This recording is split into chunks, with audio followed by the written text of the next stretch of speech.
Hey paddlers, hey, it's Kayak Cliff out here. I'm in Texas today, north of the DFW Metroplex on Lake Ray Roberts, and I'm launching from the Jordan boat ramp, and that's part of the Texas State Parks and Wildlife system. And I'm launching from that, and I'm going out to an island called Wolf Island. And this island is it's out offshore. It's a beautiful island to visit, and I'm going to take you out there for the day and show you around, give you some aerial footage. It's a great place to go to spend the day, or heck, even spend the weekend. So come along with me today while I take you out to Wolf Island, north of the DFW Metroplex.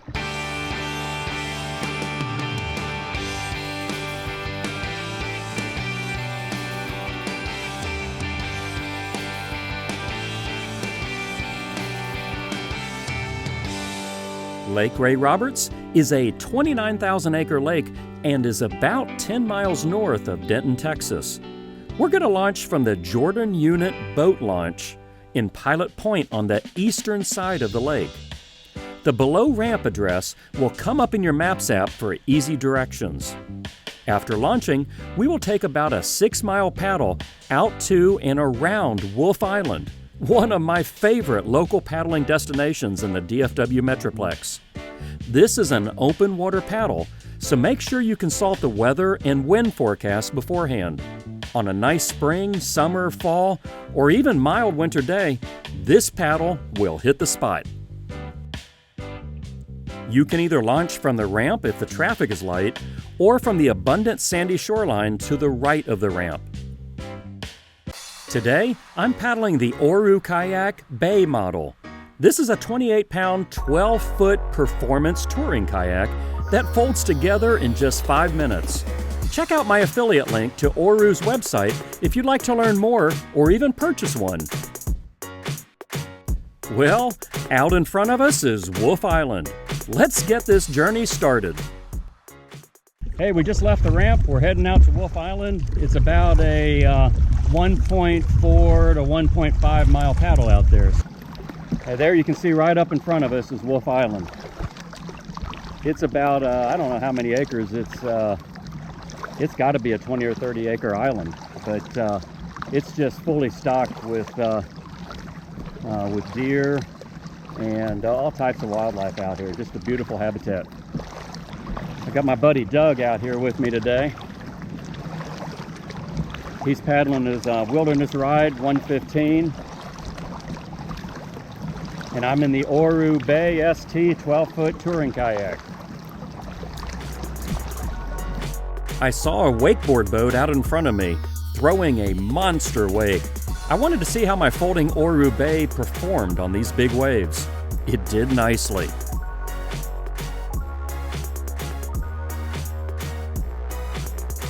Yeah, my buddy Doug and I, we've been coming out to Wolf Island for probably 20 years now. And this goes back to when I had a boat, and we boat out here for the day. The island, it's like I said before, it's full of deer, but it's heavily treed. Lots of rock formations, some good sandy shoreline to swim off of, but tons of trees to camp back into and throw a hammock in if you want to. I like it because I'm looking out there now, I see only one boat out there right now.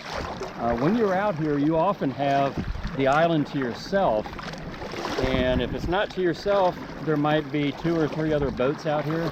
So people kind of stay away from it, and it's a hidden gem, and it's just a great place to come and, like I said, spend the weekend or just spend the day.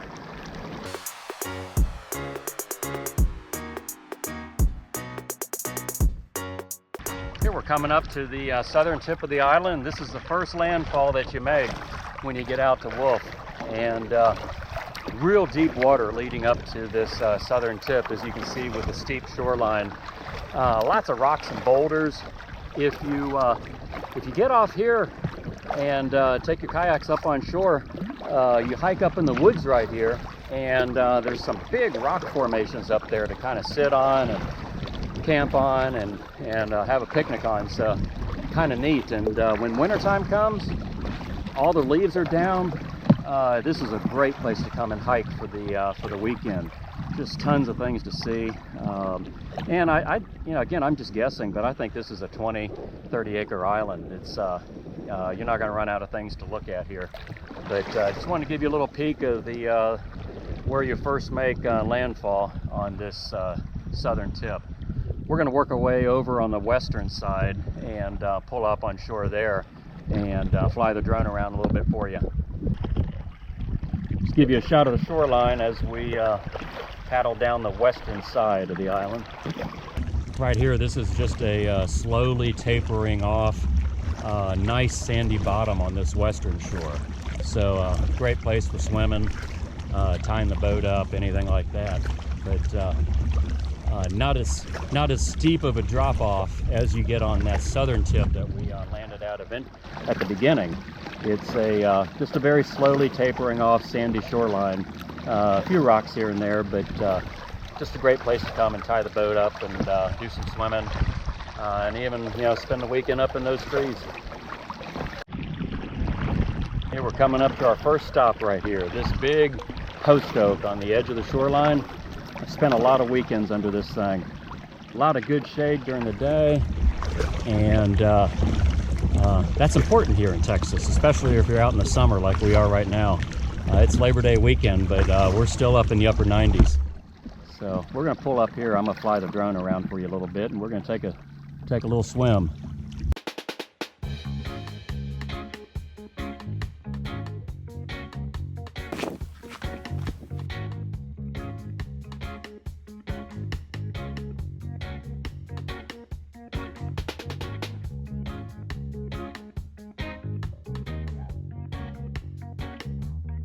I'm on the shoreline right now, and you can see the deer I was talking about. There's deer track on here, and a lot of them. I've been out here a few times where there's been a game warden out here looking for poachers. So, every once in a while somebody gets out here and poaches one, and you'll see evidence of it when you hike through the island, unfortunately. But that's illegal here. It's a deer refuge. And talking to the game warden one time, it's a deer refuge, wildlife refuge. And it's just out here for your enjoyment when you're out here. We're going to head north here and go up to the northern tip of the island, and then work our way around the eastern tip, and then we're going to go all the way back to the ramp, which is down that way from which we just came.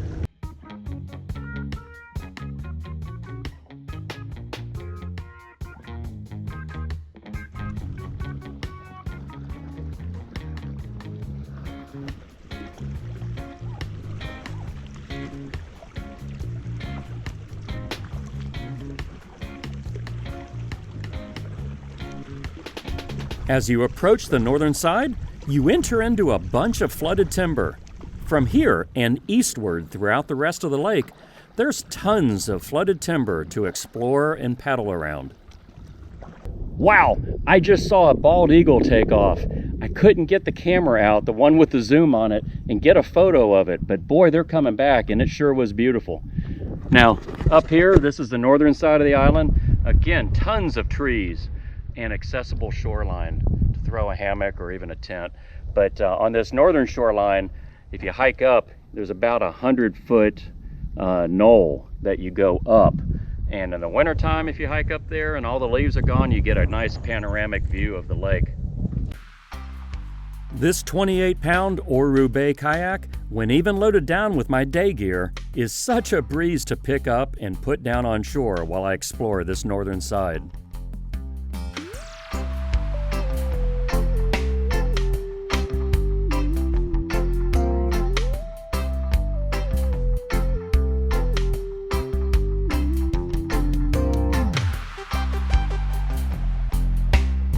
Okay, well, we're just leaving the north shore of the island, and we're going to head back, go to the eastern shore of Lake Ray Roberts, and then work our way back towards the launch. And just as I expected, the wind has picked up. We're 10 to 15 mile an hour wind, and this is indicative of what you see when you're out on a bay or a lake anyway. So we're going to see how this Oru Bay ST holds up in some pretty good wind with some pretty good chop, and I think it'll hold up just fine because it's an Oru. And so we're going to head out there, and I'll give you some footage of how the trip is going back.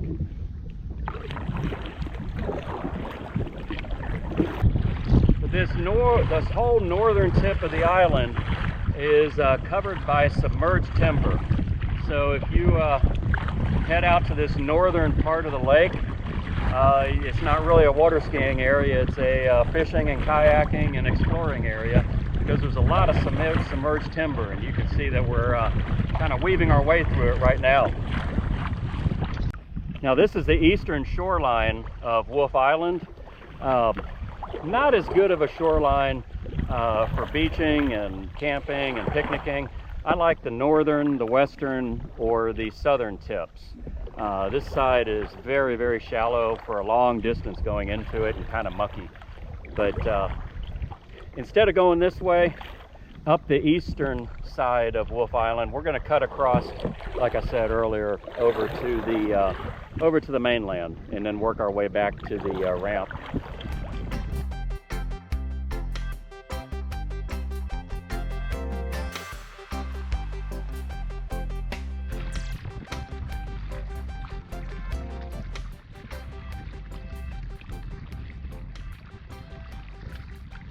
We're back on the eastern shore, and boy, when you figure out a float plan of what you want to do, always factor in which way the wind's going to be going, and if the wind is going to pick up on you at some point in your float, factor in the natural protection of shoreline.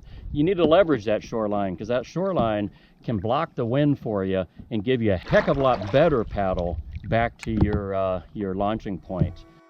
If you're as intrigued as I was the first time I saw an Oru kayak, and you want to learn more about Oru's complete line of kayaks, please check out my affiliate link below or in the description box. Your purchase off my link gets me a small percentage kickback from Oru that helps support the videos that I do. Many thanks in advance for all of your support. As kayakers, we are often best suited for accessing and picking up trash. Thanks for doing your part to keep our waterways clean. Don't forget to subscribe to my YouTube channel or Facebook page for more videos. You can also stay up to date on my touring, product review, or tip and trick videos at kayakkliff.com. Stay safe out there. Paddle safe and paddle often. It's activities like this that leave you recharged for the week ahead. God bless, and Kayak Cliff out.